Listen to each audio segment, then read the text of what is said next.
Reprocessing Universe. My name's Hank Balch. You're listening to the Unbroken Care and Handling of Endoscopes series, sponsored by Richard Wolf Medical Instruments Corporation. We're on episode 3 today. Let that sink in. Dangers to scopes and decontamination. We've got return guest from episode 2 back in studio with us to continue the flow of instrumentation. We talked about transport, and now we're hitting the door at decontamination. We're going to talk about risk. We're going to talk about impact. We're going to talk about success stories and best practices. So hang with us. We'll be right back in studio to kick this off.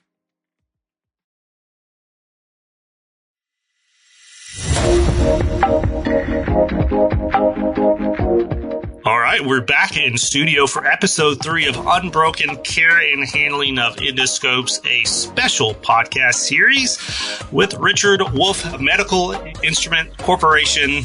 And we're back actually with the guest that we had in episode 2. We're bringing him back for a part 2, if you will, to continue the workflow. We talked about transportation a lot in episode 2 and how to get past the doom and gloom into the calm and collected approach to endoscopes.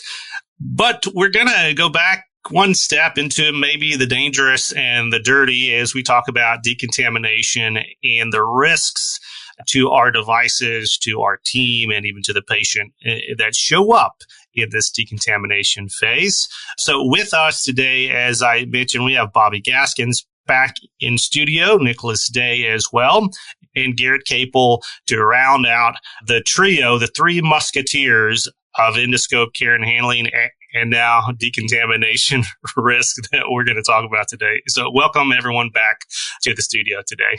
Thank you. Thanks. Look forward to having the conversation. Just real quickly, for anyone who's maybe jumping right in to episode 3, let's do a quick round of intros. Maybe, Bobbie, we'll start with you. Who are you and what's your story? Thanks, Hank. I am Bobbie Gaskins, and I am the operations manager for sterile processing within our ambulatory surgery centers with the Cleveland Clinic. I am also thankful to be the president of our Northeastern Ohio Central Service Association. We host conferences here and educate the tri-state area in Cleveland. Super excited. Welcome, Bobbie, back to the show. Yeah, good to have you. Thank you. Let's go next to Garett. Yeah, so I am Garett Kaple, the marketing manager for reprocessing at Richard Wolf Medical Instruments. I do all of the product management, creative marketing strategy for the reprocessing products at Richard Wolf. And like I said in the last episode, I had the pleasure of meeting Nick and Bobbie at the National HSPA event, even though I am also a Cleveland native myself. So I'm looking forward to, it was great to meet them. I'm looking forward to talking with them today and obviously working with them in the future. Awesome. Welcome, Garett. And Nicholas, what's your story? Hello there. So I'm Nicholas Day, the regional manager of sterile processing, high-level disinfection, equipment management at 2 of our university hospitals of Cleveland, regional West Side facilities. Also sit on the chapter board for Northeast Ohio Central Service Association with Bobbie, who we have on the line here today as well. So look forward to the conversation here on scopes and decon. Awesome. Welcome. Let's jump right into it. Bobbie, you just got a call out here from Nicholas. You're serving on the same chapter board, serving the clinicians of that Northeast Ohio kind of territory. And one of the responsibilities in those roles as you're educating, obviously, is you feel the weight of every patient that's being impacted by any clinician, that's coming to those conferences, that's learning from those events, even anyone, right, that's tuning into this show, to take away something of value to improve their process in a way that's going to keep their patients safer. And that's a heavy responsibility. It's an honor. I think you use that word, it's an honor to be in that place, to serve in that way, but it is a responsibility. And, to that responsibility, I want to start in one of the most dangerous places in this endoscope reprocessing workflow, and that's when we get to the decontamination phase of it. And just kind of set the foundation here for what should happen and what does that kind of foundational workflow look like from A to B once a scope hits the doors of decon. Yes. So for me, whether it's flexible or rigid, it should be a segregated process that stands on its own. If you have a facility large enough to have a segregated scope sink, I always recommend that. And if you're like me and you're in an ambulatory setting with one sink, there are measures you can take to segregate and ensure that process is kept without cross-contam. So you want to make sure that, one, you follow the IFU of the scope. That's the most important piece of it, ensuring... And we made it 5 minutes before we brought up the IFUs this time. Right. Yeah, this time at least we got a little further in, right? Yeah. So ensuring that you have the IFU, you have the proper chemistries, you know what that decontamination process looks like, ensuring it's segregated away from other processes.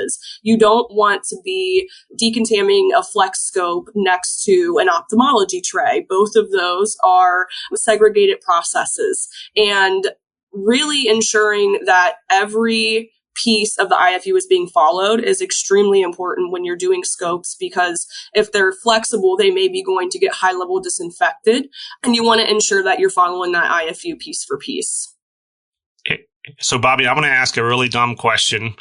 Why segregated? So you've brought that up, I think, in the last episode, and then you just brought that up now that these should be segregated workflows, but why?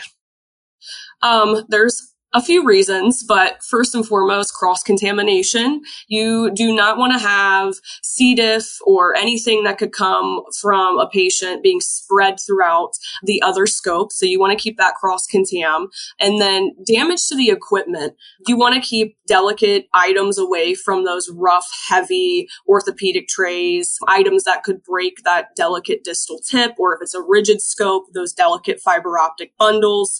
And then regulatory compliance. A lot of the times, guidelines specify that the scopes have to be kept segregated, but overall, it goes in line with those transportation practices into the decontamination space. You want to keep it segregated through and through to ensure no cross-contam, no damage, and that you're doing everything within compliance. Okay.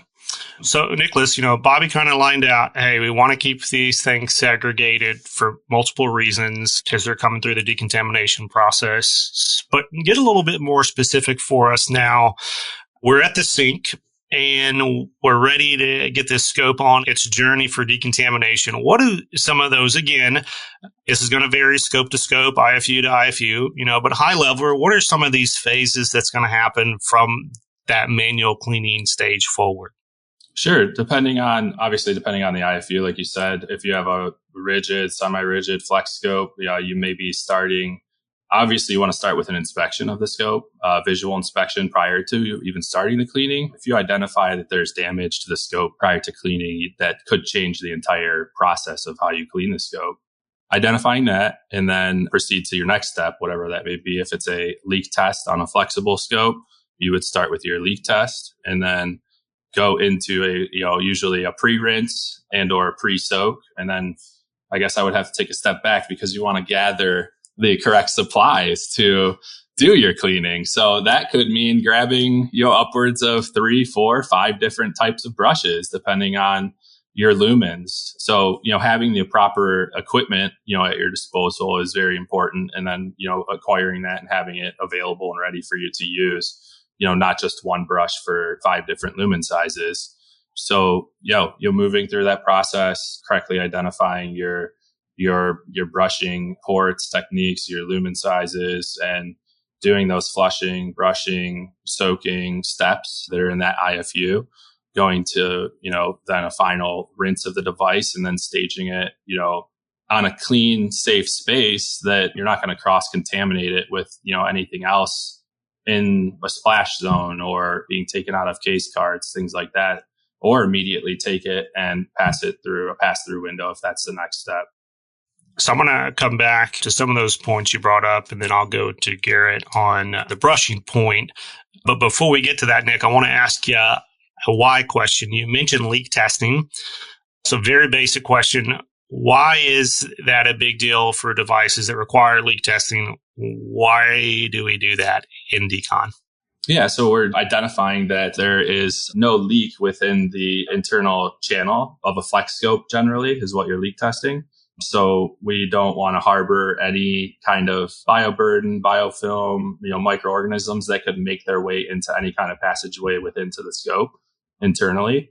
And also for sterilization, that could cause a problem when you're running these in either a low temperature sterilizer with the ETO cap on it. You're not allowing for that pressurization to properly happen during that process.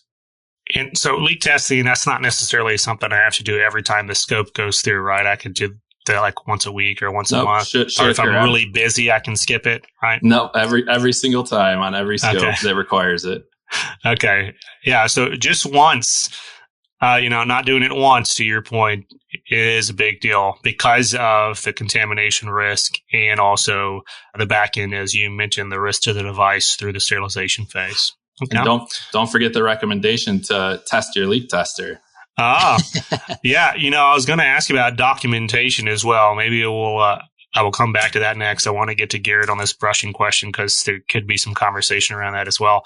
So, one of the things that Nicholas brought up was the brushing and the different types of brushes. Obviously, this is a very important part of the manufacturer's perspective on these devices because you guys are making them. Then if you're making them, the information coming from the brush and the types of brushes, you're the best source of information for that because you've got the specs of the device itself. So what perspective or what guidance do you give when educating and supporting consumers in relation to this brush question? Sure. Yeah. So Nick brought up a lot of good points that I actually wanted to comment on. So it's important to not only have products that the customers need, but we also want to make sure they're using them correctly. So particular with our brushes, they're designed to be backloaded or pulled through the device, which actually helps pull the debris through. So if you had a customer that didn't know that and they're trying to insert the brush end first, it could potentially leave bioburden behind, which everybody knows is not good. So just knowing how to properly use not only our brushes, but like I talked about a little bit on the last episode, using the right trays and surface brushes, I know are extremely important as well. Making sure you're following the IFU correctly as well, and getting all those exterior areas with the surface brush properly is important.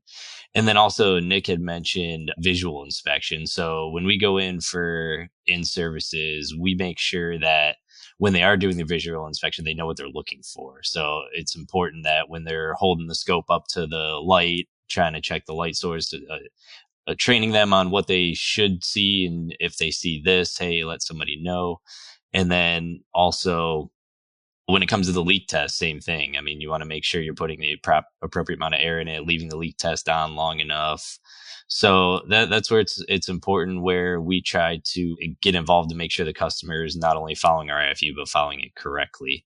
And then one thing we see a lot too is a lot of customers have borescopes, and borescopes are a great tool to have. But again, knowing what you're looking for when using a borescope is extremely important. So we help out with that as well. Yeah. So, Bobbie, a lot of these inspection points that Nicholas and Garett brought up, if it's visual inspection, like outside of visual inspection, if it's internal borescope inspection, or, I guess leak testing is not technically an inspection, but it is a test that you're running on the device.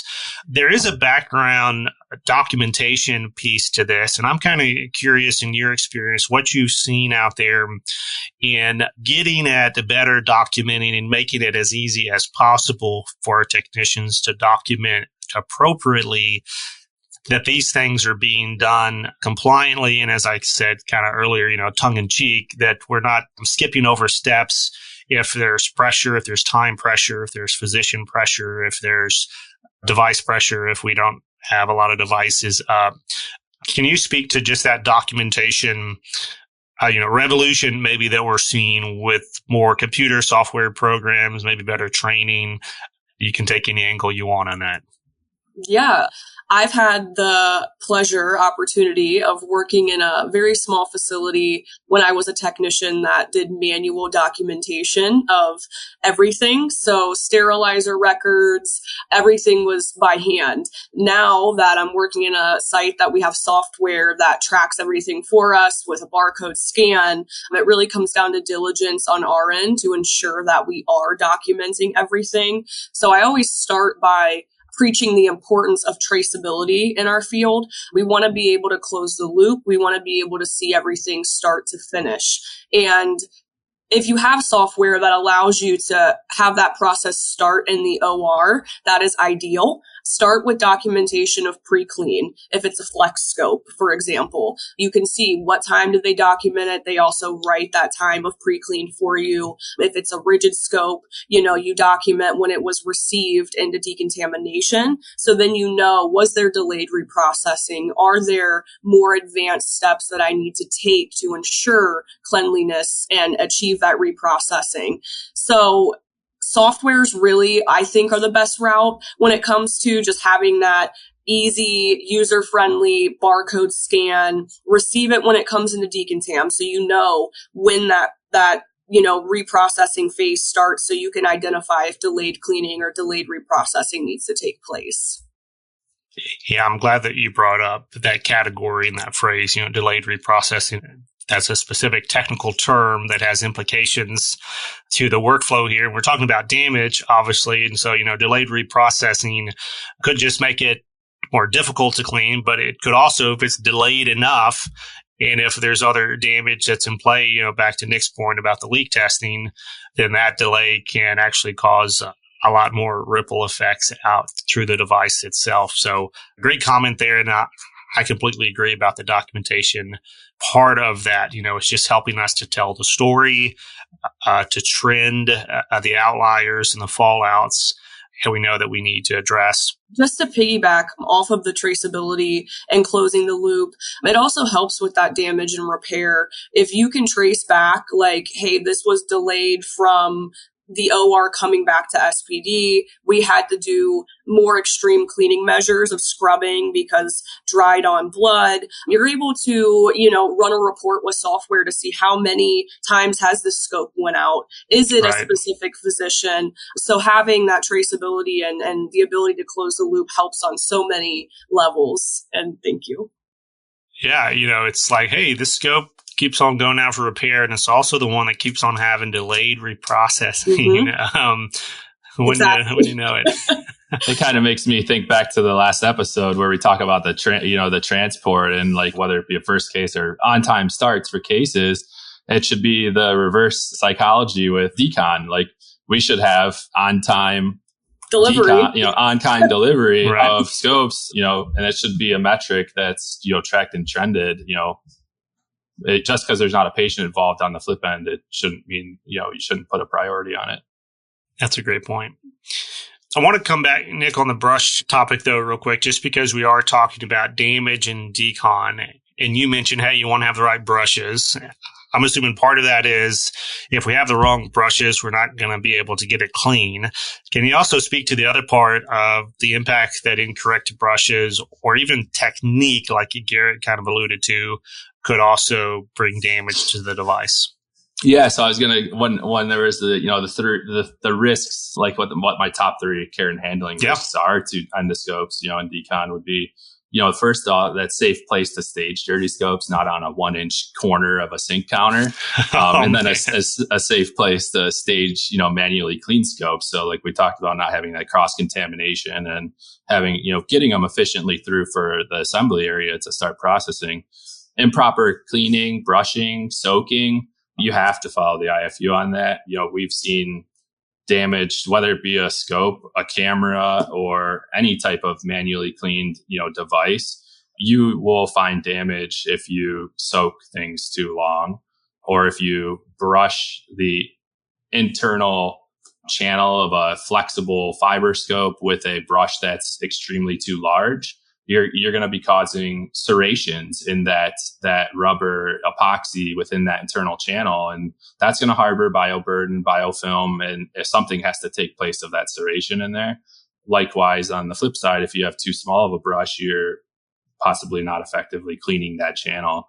One thing that I did as a solution to this, and actually was with the person on the call here, I shared it with Garett with the scopes, was created a resource for all of the semi-rigid scopes based on their IFU. I made a workflow diagram, laminated picture of the 3 models of scopes that we have. And to make it real easy for my technicians, I listed the size of the port, the type of brush. We made sure we had all those brushes. Now, did education and the whole 9 yards. So now they know exactly what brush to use, because some of these semi-rigids have, 3, 4, 5 ports on them. And there's usually 2 to 3 different size port and channel. So it requires, a lot of brushes, and you want to make sure you're using the correct size brush so that you're effectively cleaning whatever's in that channel, whether it be a stone from a procedure or, just some type of bioburden. Yep. And I just wanted to add to Nick's point. When you look at our IFUs, sometimes they might just only list the brushes you use. So that's where I appreciate the kind of feedback that they're giving me, because it helps me develop the appropriate marketing materials for Decontam, and the document that Nick's referring to that he created is great to know, because I'm in the process of actually doing that same type of document for our flexibles. So showing it'll be a reference document that'll show exactly which brush goes into which port and take the guesswork out of it. So that's great feedback to hear and know, because it helps me on my side to help simplify IFUs, I guess. And to piggyback off of that with the brushes, one thing we've seen and found is bristles left behind. If you're using the wrong brush, you can look in there with the borescope and you're like, what is that? And you end up finding a bristle left behind. And if that falls into the patient, we all know what comes with that. Right. Yeah, the topic of this collaborative, education really kind of is what Nick was talking about. And even like the bristle piece goes back to something that Garett had said earlier too about the borescope, is you still have to have education to know what you're looking at. And, if this is damage, if it's debris, if it's just, normal kind of manufacturer look inside the scope, these things look different. But there is complexity many times for clinicians, because most of the time we're going to have different manufacturers coming through our workflows. And so even if you do have one manufacturer that's got great IFUs, very clear, like align brushes and everything's all figured out, you're going to have those other manufacturers that's like, okay, I don't have the guide, the quick guide and the simple IFUs, that Garett mentioned, but I'm still responsible for this device. And so it's always incumbent on the manager, the educator, the supervisor, to sit down and say, what scopes, what devices do I have in my industry? And where are these gaps that you guys are kind of highlighting today? If it's brushes, if it's leak test process, if it's inspection process, internal, external inspection, all of that, comes to play. And that's the complexity that many times these department leaders don't really recognize. Like, what are these educators doing? Well, they're bringing together these diverse IFUs, these diverse manufacturers and workflows even, and trying to find a standard process to keep these scopes safe. In the interest of time, we didn't get into this on the last episode, but I want to just spend a couple of minutes here as we wrap, talking about the implications of damage to your repair budget or getting over damage, right? The best practices we talked a lot about on the transporting scope side, and we can kind of wrap up on this conversation, Decontam. If you don't get these challenges fixed in Decon, or if you do get them fixed in Decon, there's implications to your repair budget. And I'd like you both to speak briefly to that as we close. What does that actually look like? What does it feel like when you're losing the battle for repairs coming out of Decon, or when you're winning the battle? And maybe we'll start with Bobbie first. Yeah, so I think Okay. I'll speak on losing the battle when it comes to your repair contract and your repair spend. 99.9% of the time, they're pointing the finger at SPD. Even if the damage is happening in the OR or during transportation, we unfortunately have to speak to that repair spend going above and beyond what we would like it to be. And we've seen success in bringing in the physicians and having physician buy-in, sitting them down, showing them the actual price, showing them, hey, to refurbish this scope, it actually costs more than a brand new one. And, you know, having that education again, of course, having that interdisciplinary team to where everyone can look at that dollar amount and at least reflect and relate on that. We can all go, wow, that's a really high number here. So having physician buy-in, in my experience, has been a huge catalyst in getting that repair spend to go down, because when you have proper handling and care, proper transportation, you know your SPD team is handling it with care, you're bound to see those repairs start to drop.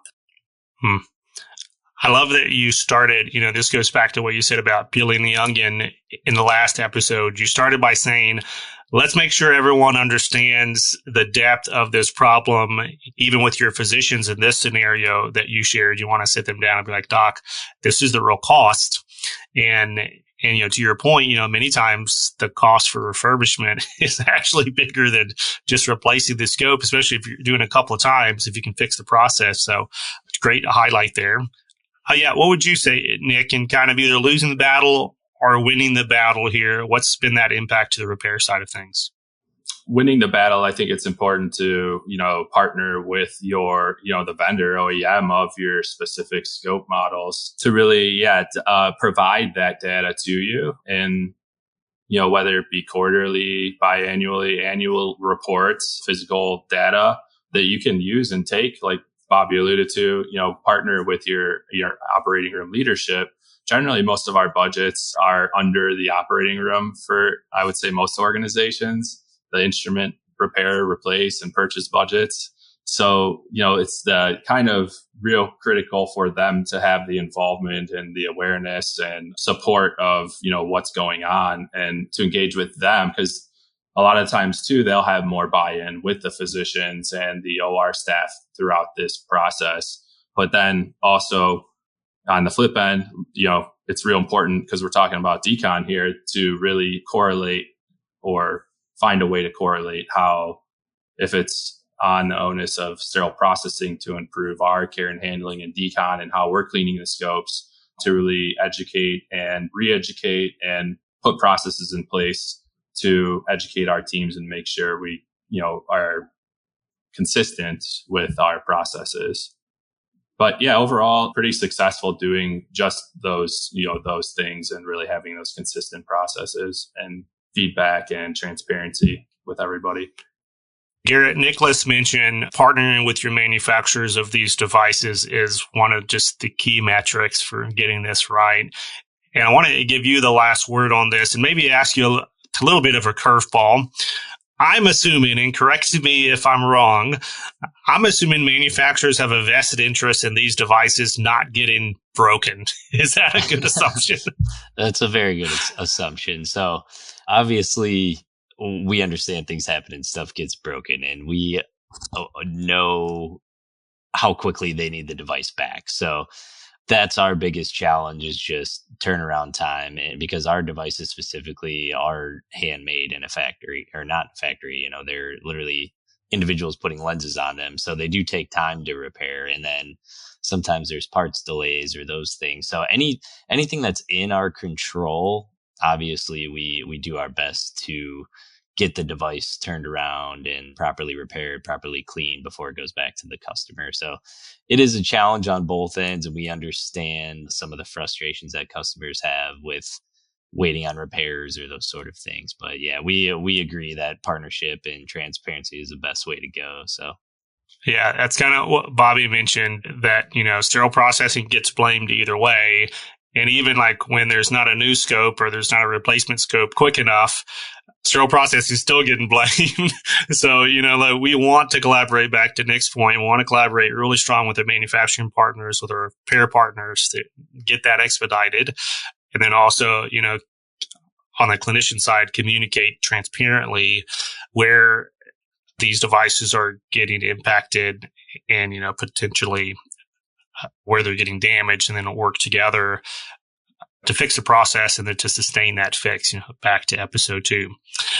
So that's going to do it for this episode 3. But just like we closed last episode, we scratched the surface. I would encourage, if you've got more questions about specifics around improving processes, educational ideas like Nick kind of threw out, building that grid system, even like Bobbie threw out, how do you have these hard conversations and say, yeah, it's maybe actually worse than you think the process or the budget implications are, but that's where you got to start to build that credibility. So if you have questions like that or, insight from the manufacturer's perspective as well, please connect to Bobbie, to Garett, and to Nicholas through LinkedIn. We'll have their contact information in the write-up for this show as well. But that's going to do it. We're not done yet, though, with the season. So if you're enjoying this Endoscope conversation, please stay tuned for episode 4 coming at you here soon. And I want to thank you all in the studio today, again, for sharing your time and insight with us. And Hank, thank you so much for bringing us all together. This is such an important topic, and I really appreciate the opportunity. Thank you. Yeah, it's been fun. Thanks. Likewise. Thanks, Hank.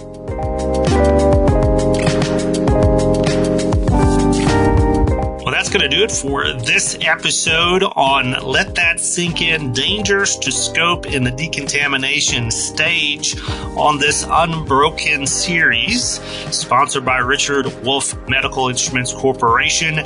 Great conversation today about the dangers to these devices once they hit the door in decon. And we talked about, hey, how are you staging these? Nicholas brought that up. Do we have space to stage safely?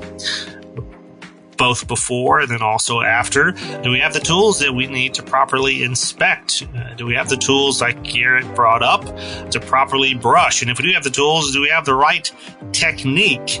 And then, just like Bobbie has brought up on a couple of these episodes, do we have the right transparency with our clinicians, with our users, with other stakeholders to understand the real risks and the impact if we get this wrong? And are we auditing the fixes to sustain the change? Great conversations today. And like I mentioned, we ain't done yet. We've got more great episodes coming up in this series. So make sure to subscribe to a Beyond Clean channel near you on all the social media channels, as well as all the podcast apps out there. And until we see you again at the next episode, we want to remind you, like we do every time here at Beyond Clean, to keep fighting dirty.